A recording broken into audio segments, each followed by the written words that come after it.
Mae'n drist fel y mae'r hen ystadau pwysig yn chwalu. Cymrwch chi ystad Dinefwr ar lanau'r tywi, y cyfan bron wedi werthu yn ystod y blynyddoedd diwetha. Rhyw gymdeithas o bobl sy'n bellach yn byw yn y castell a godwyd yn ystod yr unfed ganrif ar 15.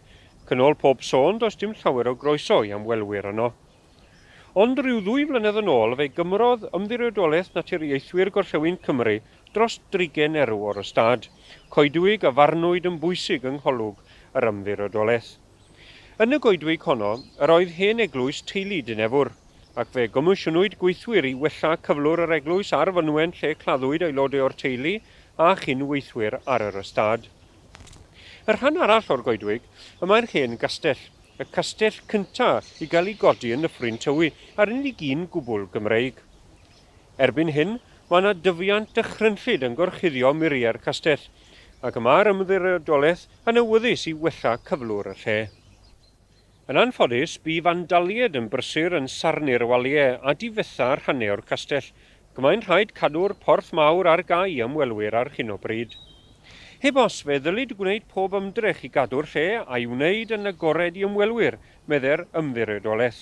Dyma Tim Davies. 2 blynedd yn ôl, bynon ni 63 o erfau o goedwigoedd oedd wedi ymgylch ac oedd castell yma yn nghanol y goedwig fel ni wedi gweld. Fyna, o dan y Ymddiriedolaeth Natur Gorllewin Cymru, mae holl beth.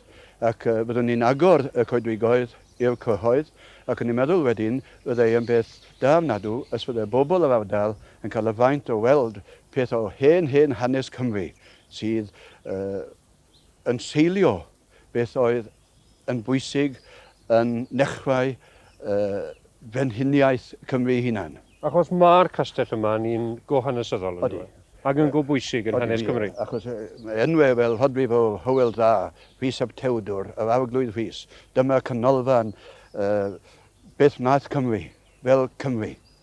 Mae beth i 34 o gyrff sydd ac arian i helpu rhywbeth fel hyn. Hefyd, gallwn ni wneud apel, fel wnaethon yn y dechrau.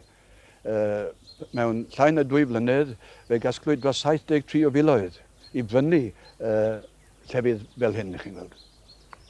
Am maint i ni'n siarad amdano pan i chi'n dweud bod rhaid casglu arian falle o bosib neu cael arian i wneud rhywbeth o'r lle yma? Fo yna 2 blynedd nesaf. Faint o arian? Fydde beth i 10 i 15 mil.